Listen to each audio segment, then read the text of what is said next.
paz de Cristo. Espero que essa mensagem possa abençoar a sua vida e nos ajude a levar a palavra, se inscrevendo no canal, ativando o sino de notificação, deixando seu like, fazendo seu comentário e compartilhando o vídeo para que ela possa chegar ao maior número de pessoas, tá ok? Fiquem com Deus. Talvez ele está dizendo o seguinte: o que importa aqui não é o texto que eu estou lendo, é o que eu vou falar depois. Deixa eu dizer uma coisa para você. A parte mais importante de um sermão é o texto.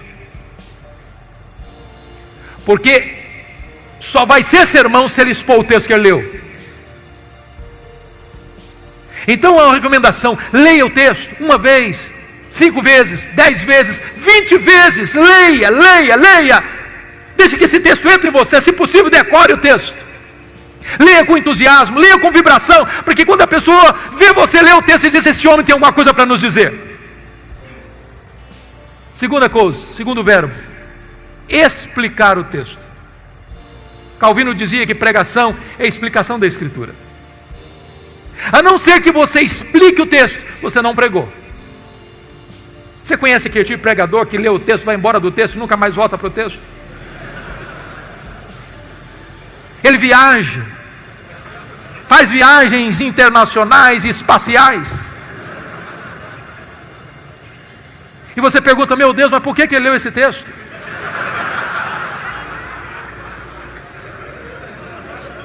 Você conhece aquele tipo de pregador que diz assim: eu já tenho o sermão, só preciso encontrar um texto agora?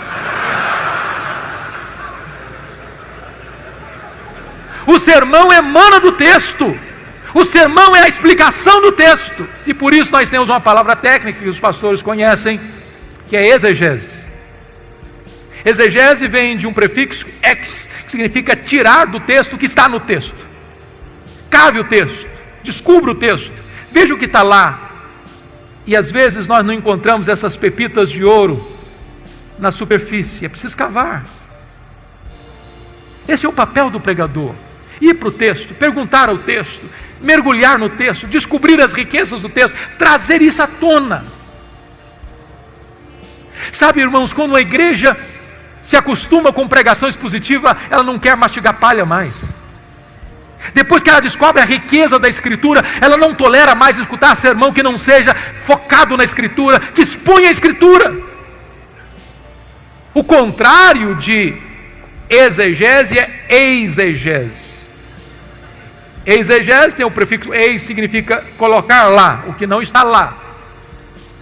Tem muito pregador que vai para o púlpito com as suas ideias, e ele tenta impor ao texto o que ele pensa, o que ele acha. Ele já tem uma ideia preconcebida. Mas isso não é pregação. Pregação é quando você vai para a Escritura e deixa que a Escritura fale. Você é apenas o canal, você é apenas o instrumento. O terceiro verbo importante para pregação expositiva: primeiro é ler o texto, segundo é explicar o texto, o terceiro é aplicar o texto. Dr. John Stott escreveu um livro importantíssimo, que penso ainda não está em português, Entre Dois Mundos, e ele disse que pregação é a união desses dois mundos, o texto antigo com o ouvinte contemporâneo. Se você não conectar o texto ao ouvinte, você não pregou. Pregação não é um discurso diante do auditório. Pregação é uma palavra ao auditório. A pessoa precisa entender: é com você que eu estou falando. É como aquele pregador que foi pregar em João 10 e falou sobre a ovelha, falou sobre o pastor, falou sobre os lobos, falou sobre os campos, falou sobre os prados, falou sobre as águas, falou sobre a grama verde, falou sobre a lã da ovelha, falou e terminou o seu sermão depois de 1 hora, há 2000 anos, lá nas pastagens da Palestina. E o auditório perguntou: e daí? E daí? Isso tem a ver comigo? Pregação precisa ter aplicação.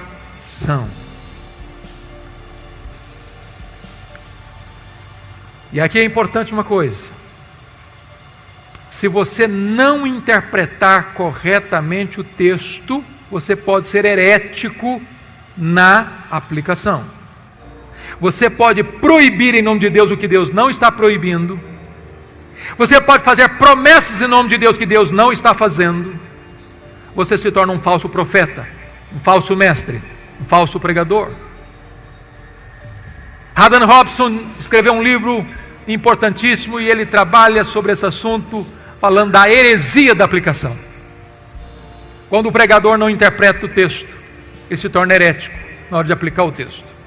Há pouco tempo eu estava vindo de Governador Valadares, fui pregar lá um dia à noite, retornando para Vitória, já por volta das 3 horas da madrugada, com muito sono, quase chegando em Vitória. Eu disse: meu Deus, eu não aguento o sono. E aí eu liguei o rádio para ver se eu me desparecia um pouco. E um pregador pregava animadamente sobre Sansão, e eu fiquei ligado nele para tentar não ficar desligado do volante. E lá pelas tantas ele disse o seguinte: se você tem que enfrentar os seus leões, como Sansão enfrentou o leão. Eu disse: eu também tenho que enfrentar o meu leão. E ele disse: se você vencer o seu leão e matar o seu leão, você tem a recompensa. Você pode chupar o mel da sua caveira. Aí eu pensei: meu Deus, eu não entendi o texto. Porque ele não entendeu o texto, ele aplicou o texto erradamente e cometeu uma heresia grave. Porque o mel da caveira do leão para Sansão não foi recompensa, foi uma quebra de um pacto que ele tinha feito com Deus, de nazereado. Ele não podia tocar em defunto, ele não podia tocar em cadáver. Se nós não entendermos a Escritura, nós vamos correr o risco de aplicar de forma herética. Mas talvez você pergunte assim: pastor, quais são as razões por que hoje poucos pregadores pregam expositivamente? Eu vou lhes dar algumas razões. Primeiro, penso eu que muitos seminários ainda não estão comprometidos com o ensino aos seus alunos sobre pregação expositiva.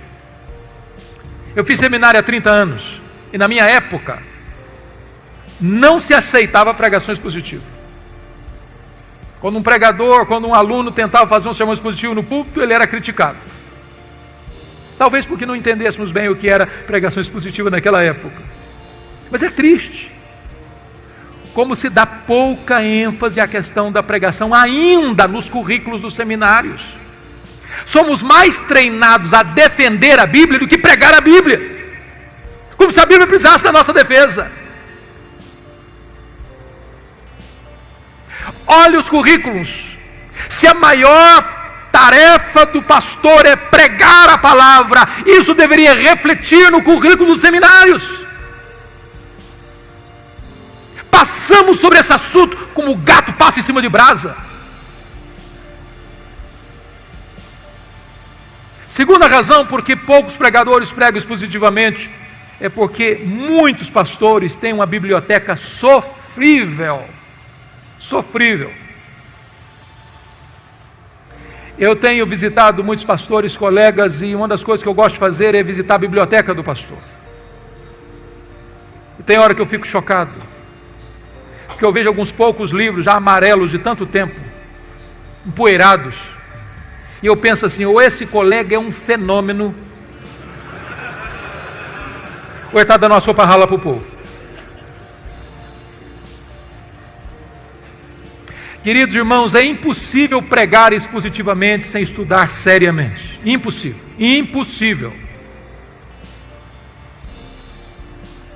Deixa eu dizer uma coisa para você: se você é pastor e não gosta de ler, dá uma checada na sua vocação.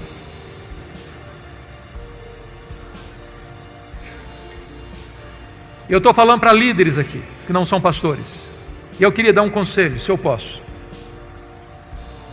Por que os pastores não pregam, não têm uma boa biblioteca? Por 2 razões, pelo menos. Primeiro,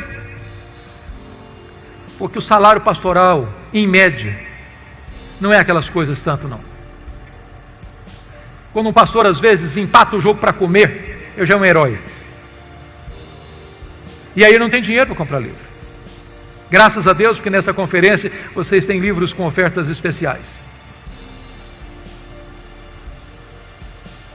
Então, o conselho seria esse.